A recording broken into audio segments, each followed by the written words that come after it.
अस्सलाम वालेकुम everyone, I hope you all are doing well. दोस्तों, आज की वीडियो में हम बात करने वाले हैं ओप्पो के नए बजट किलर फ़ोन के बारे में। क्या ये फ़ोन प्राइस में वाकई दूसरों को पीछे छोड़ देगा, और अगर फ़ीचर्स की बात की जाए तो फ़ीचर्स जो हैं वो कौन कौन से स्ट्रॉन्ग हैं, कौन सी कमियां हैं इस फ़ोन के अंदर, उसके ऊपर भी बात करेंगे। क्या आप लोगों के पैसे इससे वसूल होंगे या नहीं होंगे, या आप लोगों के पैसे जो है वो बर्बाद होने वाले हैं, ये सारी चीज़ें आप लोगों के साथ शेयर करेंगे। और वीडियो के लास्ट में मैं अपना जो ऑनेस्ट ओपिनियन है ये आपके साथ शेयर करूँगी। वीडियो को आपने लास्ट तक ज़रूर देखना है। और जिन लोगों के पास ओप्पो का A6 पहले से मौजूद है, ये वीडियो उन लोगों के लिए भी इम्पॉर्टेंट है। लेकिन अगर आप न्यू फ़ोन लेने में इंटरेस्टेड हैं ओप्पो का, तो ये फ़ोन और ये वीडियो जो है ये भी आप लोगों के लिए काफ़ी ज़्यादा इंपॉर्टेंट होने वाली है। तो चलिए स्टार्ट करते हैं आज की वीडियो। और चैनल पर न्यू हो तो चैनल को सब्सक्राइब कर दो, वीडियो को लाइक कर दो, ताकि वीडियो जो है ये ज़्यादा से ज़्यादा लोगों तक पहुँचे। दोस्तों, अगर इस फ़ोन की बात की जाए तो इस फ़ोन में सबसे पहला फ़ीचर जो है जिसकी वजह से ये सबसे ज़्यादा फेमस है इस टाइम पे, वो है इसका IP69 रेटिंग। अगर IP69 रेटिंग की बात की जाए तो ये इसको प्रोटेक्ट करता है धूल मिट्टी, और इसके अलावा जो वाटर रेजिस्टेंस है वो काफ़ी ज़्यादा इसकी स्ट्रॉन्ग है, यानी कि वाटर प्रूफ ये फ़ोन आपको मिलेगा, यानी कि ये फ़ोन जो है ये वाटर प्रूफ रहेगा। तो ये चीज़ जो है वो इस फ़ोन के अंदर काफ़ी ज़्यादा अच्छी है, और ये उन लोगों के लिए बेस्ट है जो कि पूरा दिन बाहर धूप के अंदर काम करते हैं, कंस्ट्रक्शन वर्कर हैं, या फिर उसके अलावा अगर आप डिलीवरी का वर्क करते हैं। बाकी दोस्तों, इस फ़ोन की जो सबसे बड़ी खूबी है जिसकी वजह से ये काफ़ी ज़्यादा फेमस है वो है इसका IP69 रेटिंग।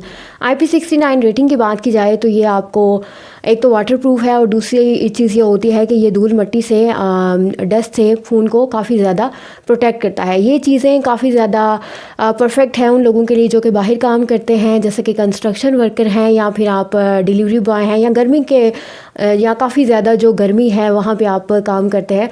तो ये चीज़ें उन लोगों के लिए काफ़ी ज़्यादा परफेक्ट होने वाली हैं। दूसरी जो चीज़ है, जो इसका जो फ़ीचर है वो काफ़ी ज़्यादा स्ट्रॉन्ग है, वो है 7000 mAh की बड़ी बैटरी इसमें दी गई है। मेगा बैटरी आपको इसके अंदर मिलेगी, तो 2 दिन जो है ये आपकी चार्जिंग जो है ये निकाल देगी इस बैटरी के साथ। बैटरी दोस्तों बड़ी होने के साथ साथ एक और चीज़ जो मुझे इस फ़ोन के अंदर देखने को मिली है वो ये है कि बैटरी तो बड़ी है, लेकिन इसमें आपको थोड़ी सी प्रॉब्लम हो सकती है। इसकी जो फास्ट चार्जिंग स्पीड है वो काफ़ी ज़्यादा थोड़ी सी लो है, तो ये आपको थोड़ी सी प्रॉब्लम जो है ये फेस करनी पड़ सकती है। बाकी अगर कैमरा की बात की जाए तो कैमरा में व्लॉगर्स के लिए ड्यूल कैमरा सिस्टम जो है इसमें अवेलेबल है। डिस्प्ले की बात करूं तो इस प्राइस के अंदर आपको बेहतर डिस्प्ले मिल सकता है, क्योंकि ये जस्ट बेसिक वर्क के लिए आप इसको देख सकते हैं। बाकी IP69 रेटिंग जो है ये काफ़ी ज़्यादा अच्छी है, और बैटरी जो है ये इसकी काफ़ी ज़्यादा अच्छी है। उसके बाद दोस्तों, एक और डिसएडवांटेज जो मुझे देखने को मिला है इस फ़ोन के अंदर, और मैं अपना ऑनेस्ट ओपिनियन जो है वो इसके ऊपर दूंगी, वो ये है कि इसमें आपको 1080 पिक्सल जो है ये जस्ट रेजोल्यूशन के साथ वीडियो रिकॉर्ड कर सकते हैं आप, क्योंकि इसमें आपको 4K स्टेबलाइजेशन जो है ये नहीं देखने को मिलेगी। तो इस प्राइस के अंदर अगर बात की जाए इसकी प्राइस की, तो प्राइस जो है वो इस फ़ोन की जो रैम है, अगर आप 8GB रैम और 128GB स्टोरेज के साथ लेते हैं तो फिर इसकी जो प्राइस है वो 57K के राउंड अबाउट है पाकिस्तान में। लेकिन अगर आप ओप्पो A6 हाई वर्जन लेते हैं तो उसकी प्राइस जो है वो इससे अबव होगी। तो वीडियो की जो स्टेबलाइजेशन है वो थोड़ी सी मिसिंग है। बाकी अगर बात की जाए ओवरऑल मेरे ओपिनियन की, तो ये फ़ोन जो है ये उन लोगों के लिए नहीं है, जैसे कि अगर आप गेमिंग वगैरह करना चाह रहे हैं, या आप प्रोफेशनल वीडियो या फोटोग्राफी के लिए फ़ोन लेना चाह रहे हैं, तो फिर आप इस प्राइस के अंदर कोई और ऑप्शन देखें।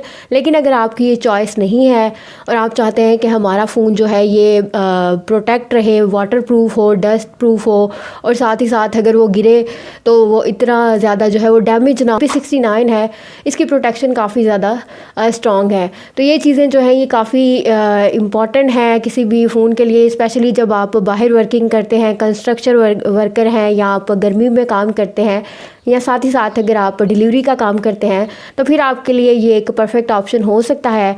बाकी अगर आप प्रोफेशनल वर्किंग के लिए, या आपकी कुछ बेसिक नीड्स हैं जैसे कि फ़ोटोग्राफ़ी, वीडियोग्राफ़ी, या उसके साथ साथ अगर आप गेमिंग के लिए लेना चाह रहे हैं, तो फिर आप किसी और ऑप्शन की तरफ आएँ, क्योंकि फिर दोस्तों ये फ़ोन जो है ये आप लोगों के लिए परफेक्ट नहीं है। बाकी अगर आप हाई वर्जन की बात करें तो हाई वर्जन्स के अंदर भी सेम आपको यही चीज़ें देखने को मिलेंगी। जो मुझे चीज़ें ठीक लगी वो जस्ट इसकी IP रेटिंग थी, और बैटरी की दोस्तों अगर बात की जाए तो बैटरी के साथ साथ जो इसकी स्पीड है वो थोड़ी सी स्लो है, तो उस पर भी आपको थोड़ा सा गुजारा करना पड़ सकता है। बाकी अगर कलर एक्यूरेसी की बात की जाए तो कलर एक्यूरेसी ठीक है, अच्छी है।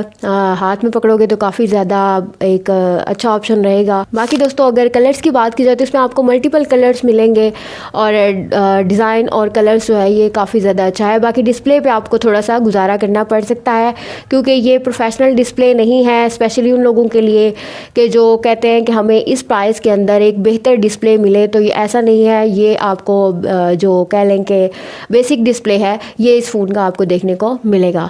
तो ये थी दोस्तों आज की वीडियो और इसमें हमने बात की Oppo A6 के बारे में। आई होप सो ये वीडियो आप लोगों के लिए काफ़ी ज़्यादा इन्फॉर्मेटिव और हेल्पफुल रही होगी। मिलता है नेक्स्ट वीडियो में इंशाल्लाह, तब तक के लिए अपना बहुत सा ख्याल रखिएगा और मुझे दुआ में याद रखिएगा। फ़ी अमानिल्लाह।